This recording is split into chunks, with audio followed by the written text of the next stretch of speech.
నమస్తే. ఇది కథ కాదు జీవితం కార్యక్రమానికి స్వాగతం.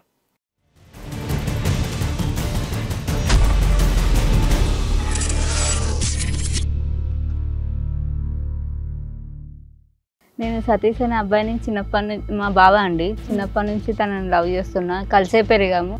చిన్నప్పటి నుంచి తను నా భర్త అనేసరికి నేను ఆ ఫీలింగ్లోనూ పెరిగాను. ఇట్లా మేమిద్దరం కలిసి పెళ్లి చేసుకున్నాం అనుకునే టైంలో తనకు వేరే వాళ్ళతో ఎఫ్ఐఆర్ ఉన్నాయని తెలిసింది. పెళ్ళయిందా మీకు? పెళ్ళయిందండి. మేము పెళ్లి చేసుకున్నాం అనుకునే టైంలో సడన్గా పోలీసులు వచ్చి తను వేరే అమ్మాయితో ఇట్లా ఎఫ్ఐఆర్ ఉంది, అమ్మాయిని మోసం చేశాడని చెప్పి తనకి చీటింగ్ కేసు పెట్టారని చెప్పి తను చెప్పాడండి. మీ పెళ్లి టైంలో పందిర్లోకి పోలీసులు వచ్చారా?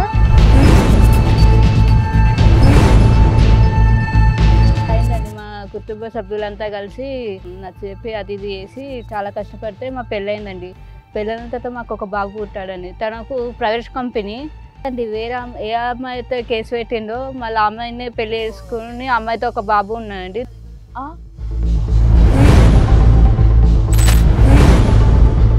ఏ అమ్మాయి అయితే సెటిల్మెంట్ అయ్యిందో ఆ అమ్మాయితో అతనికి రిలేషన్ కంటిన్యూ అయ్యి నేను అనుకోకుండా నాకు ఇతను తరచూ డౌట్ వస్తున్నాను.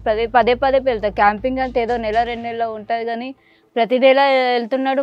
మనీ ఫోన్లో ఒకసారి అమ్మాయి నుంచి మెసేజ్ రావడం చూసానండి.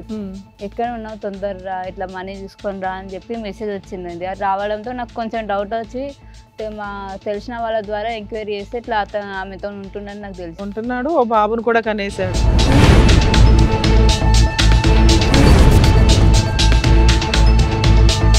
ప్రేమ తగ్గింది కాబట్టి నేను అమ్మాయి దగ్గరికి వెళ్తున్నా. అంటే బోర్ కొట్టడం అంటే నువ్వు వద్దా? అప్పుడే బోర్ కొట్టేసావా?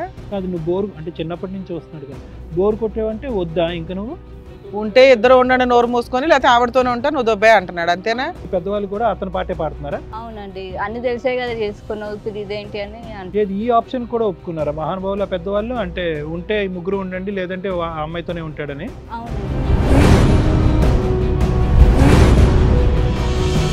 ఏం బాబు, ఏంటి సంగతి? ఏం లేదు మ్యామ్, నాకు ఈ అమ్మాయి వద్దు. పెళ్లి చేసుకున్నావా? అంటే పెళ్లి చేసుకున్నాను కానీ పిల్లోడు ఉన్నాడా? ఉన్నాడు మ్యామ్. లవ్ చేసావా? చేశాను. మీ మరదలేనా చిన్నప్పటి నుంచి? చిన్నప్పటి నుంచి. ఏమా మరి అమ్మాయి ఎవరో ఉందంట, ఓ ప్రెగ్నెన్సీ, పిల్లలు, ఏంటి సంగతి?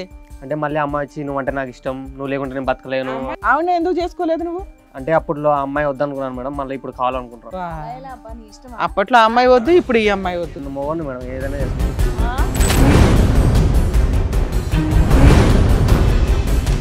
ఇప్పుడు డబ్బు డబ్బు డబ్బు డబ్బు అని ఉంటుంది. అసలు నన్ను టచ్ కూడా చేయని అమ్మాయి.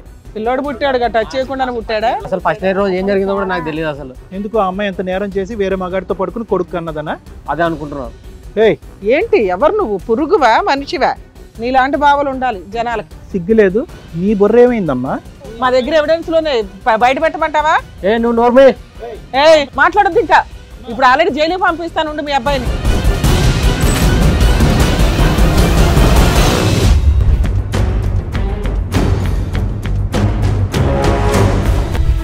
హలో అండి, నేను మీ శ్రీవాణి. ఇది కథ కాదు జీవితం కార్యక్రమాన్ని అందరికన్నా ముందుగా మీరు చూడాలి అనుకుంటున్నారా? అయితే ఇమీడియట్గా హిట్ టీవీ యాప్ని డౌన్లోడ్ చేసుకోండి, అది కూడా ఫ్రీగా. ఇందులో short news, live news, entertainment, movies అన్నీ అవైలబుల్గా ఉన్నాయి. అండ్ మీ అందరికి ఇంకో సీక్రెట్ చెప్పనా? ఇలా రండి. Yes, hit TV app download చేసుకున్న వాళ్ళకి 1000 నుంచి 1 lakh వరకు లక్కీ డ్రాస్ అనేది తీయడం జరుగుతుంది. మరి ఇంకెందుకండి ఆలస్యం, ఇమీడియట్గా హిట్ టీవీ యాప్ని డౌన్లోడ్ చేసుకోండి.